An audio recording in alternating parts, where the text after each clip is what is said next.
বিসমিল্লাহির রহমানির রহিম। প্রিয় শিক্ষার্থীরা, নতুন কিছু প্রশ্নের আজকে সমাধান করব।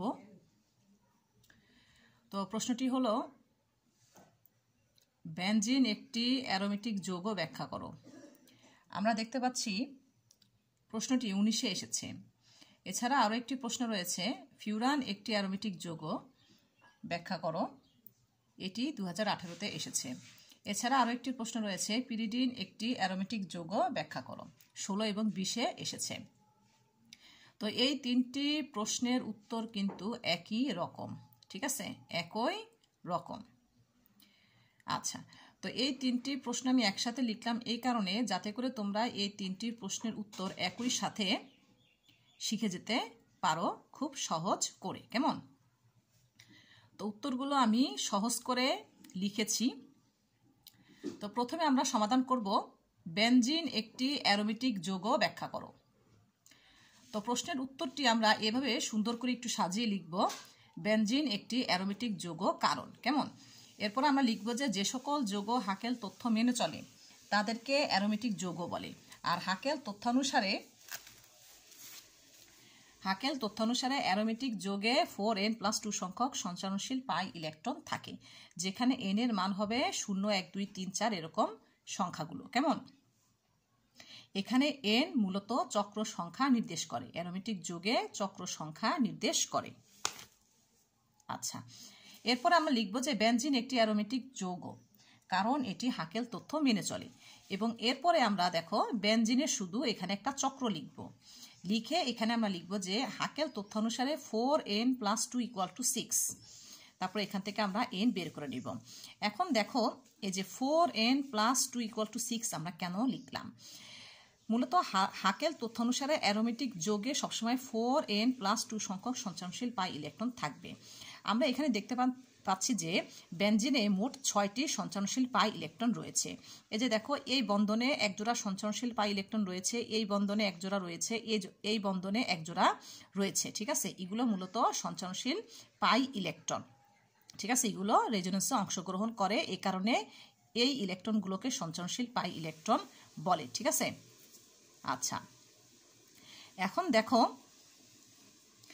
তাহলে আমরা কি লিখতে পারি, যে 4n+2 = 6 লিখতে পারি। ঠিক আছে, সঞ্চারণশীল পাই ইলেকট্রনের সংখ্যা 4n+2 = 6 লিখতে পারি, যেহেতু এখানে 6টি সঞ্চারণশীল পাই ইলেকট্রন রয়েছে, তাই না?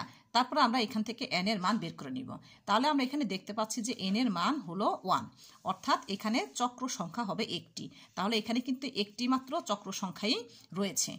আর n = 1, যেখানে এই n এর মানের ভিতরে কিন্তু n = 1 রয়েছে, অর্থাৎ হাকেল সংখ্যার সাথে কি মিলে গেছে। এখানে n = 1 রয়েছে আর n এর মান কিন্তু এখানে 1 হতে পারে। ঠিক আছে, অর্থাৎ হাকেল সংখ্যার সাথে কি মিলে গেছে, এই কারণে এটি কি হাকেল তথ্যকে মেনে চলে। কেমন? আচ্ছা,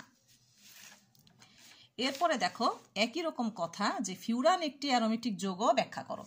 একই রকম সব কথাগুলো আমরা লিখব। লিখে এখানে শুধুমাত্র ফিউরানের গঠনটা লিখব, শুধু ফিউরানের গঠনটা লিখব। লিখে এখানে লিখব যে হাকেল তথ্যানুসারে 4n+2 = 6, তারপরে এখান থেকে n এর মান বের করে নিব। ঠিক আছে, এখন কথা হলো যে এখানে 4n+2 = 6 কেন লিখলাম? এখানে দেখো এই একটা বন্ধন রয়েছে, এই বন্ধনে একজোড়া সঞ্চারণশীল পাই ইলেকট্রন রয়েছে, এখানেও একজোড়া সঞ্চারণশীল পাই ইলেকট্রন রয়েছে। তাহলে এখানে মোট 4টি সঞ্চারণশীল পাই ইলেকট্রন রয়েছে। তাহলে আমি এখানে 4n+2 = 6 কেন লিখলাম? মূলত এই যে এইখানে যে ইলেকট্রনগুলো থাকে, হ্যাঁ, এগুলোকে কি বলি আমরা? সঞ্চারণশীল পাই ইলেকট্রন। কেননা এগুলো কি রেজোনেন্সে অংশগ্রহণ করে। যে ইলেকট্রনগুলো মূলত রেজোনেন্সে অংশগ্রহণ করে সেগুলো এখানে সঞ্চারণশীল পাই ইলেকট্রন হিসেবে কাজ করে। ঠিক আছে, এখানে এই যে অক্সিজেনের উপরে দেখো এখানে একজোড়া ইলেকট্রন রয়েছে, আবার এখানেও একজোড়া ইলেকট্রন রয়েছে। তো অক্সিজেনের উপরে যেই একজোড়া ইলেকট্রন রয়েছে, এই একজোড়া ইলেকট্রনও কিন্তু এই ফিউরানের রেজোনেন্সে অংশগ্রহণ করে। এই কারণে এই একজোড়া ইলেকট্রনকেও আমরা সঞ্চারণশীল পাই ইলেকট্রন হিসেবে বিবেচনা করে থাকি। ঠিক আছে, তো আমি বিষয়টা একটু তোমাদেরকে দেখিয়ে দিচ্ছি। এই যে দেখো, তোমরা দেখতে পাচ্ছ আশা করছি, এই যে ফিউরানের যে রেজোনেন্স, এই রেজোনেন্সে আমরা দেখতে পাচ্ছি এই যে দেখো এই ইলেকট্রন জোড় কিন্তু রেজোনেন্সে অংশগ্রহণ করে। ঠিক আছে, রেজোনেন্সে অংশগ্রহণ করে। এই কারণে এই ইলেকট্রন জোড়কে মূলত সঞ্চরণশীল পাই ইলেকট্রন হিসেবে আমরা বিবেচনা করি। তাহলে এখানে মোট 6টি সঞ্চরণশীল পাই ইলেকট্রন আছে, আমরা বুঝতে পারলাম। এই কারণে কিন্তু মূলত এখানে লেখা হয়েছে 4n+2 = 6। কেমন? তো একই রকম বিষয় এখানে n এর মান 1 বের হয়েছে, অর্থাৎ এখানে একটাই মাত্র চক্র সংখ্যা রয়েছে এবং এই n = 1 মানে এখানে হাকেল সংখ্যার সাথে কি মিলে গেছে। কেমন? অর্থাৎ হাকেল তথ্য ফিউরান মেনে চলে। কেমন? দেখো একই রকম কথা একদম সহজে মুখস্থ করতে পারবে। এবার পিরিডিন একটি অ্যারোমেটিক যৌগ, এর কারণ কি? একই রকম বিষয় সব একই কথা লিখেছি, লেখার পরে এখানে শুধুমাত্র পিরিডিনের গঠনটা লিখেছি। ঠিক আছে, পিরিডিনের গঠনটা লিখেছি। তো এখানে আমরা লিখবো যে হাকেল তথ্যানুসারে 4n+2 = 6। ঠিক আছে, কেননা এখানে সঞ্চরণশীল পাই ইলেকট্রন রয়েছে কয়টি? 6টি। এই যে দেখো, এই একটা বন্ধন, এই একটা বন্ধন, এই একটা বন্ধন, এই 3টা বন্ধনই কিন্তু দেখা যায় মোট 2টি করে 6টি সঞ্চরণশীল পাই ইলেকট্রন রয়েছে। ঠিক আছে, এই বন্ধনে 2টি সঞ্চরণশীল পাই ইলেকট্রন, এই বন্ধনে 2টি সঞ্চরণশীল পাই ইলেকট্রন, এই বন্ধনে 2টি সঞ্চরণশীল পাই ইলেকট্রন। ঠিক আছে, এই ইলেকট্রনগুলো মূলত রেজোনেন্সে অংশগ্রহণ করে। ঠিক আছে, এই বন্ধনের ইলেকট্রনগুলো।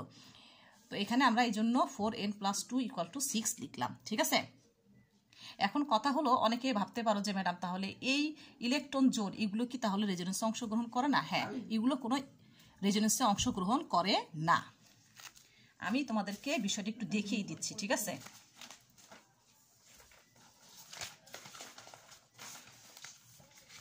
এই যে দেখো, এইখানে ইলেকট্রন, এই যে পিরিডিনের যে রেজোনেন্সটা আমরা দেখতে পাচ্ছি, এখানে দেখো ইলেকট্রন জোড় কিন্তু ঠিকই আছে। এই যে ইলেকট্রন জোড় কিন্তু ঠিকই আছে।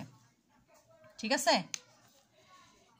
এই নাইট্রোজেনের উপরে যে একজোড়া ইলেকট্রন জোড় ছিল, এটা কিন্তু কোনো রেজোনেন্সে অংশগ্রহণ করেনি।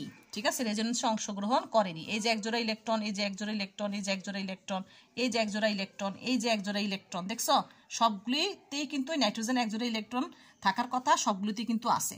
ঠিক আছে, তো আশা করছি তোমরা বিষয়টা বুঝতে পেরেছো। তাহলে আমরা এখানে বুঝতে পারছি যে নাইট্রোজেনের ইলেকট্রন জোড়টা মূলত রেজোনেন্সে অংশগ্রহণ করে না। ঠিক আছে, কিন্তু ফিউরানের ইলেকট্রন জোড়টা কি একজোড়া ইলেকট্রন রেজোনেন্সে অংশগ্রহণ করে, সেজন্য ফিউরানের ওই একজোড়া ইলেকট্রনকে আমরা সঞ্চরণশীল পাই ইলেকট্রন হিসেবে বিবেচনা করেছি।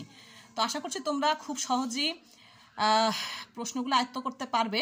তারপরও যদি তোমরা ক্লাসের কোথাও না বুঝে থাকো, তবে অবশ্যই আমাকে কমেন্টে জানাবে। সবাইকে অসংখ্য ধন্যবাদ জানাচ্ছি ক্লাসটি দেখার জন্য। কেমন?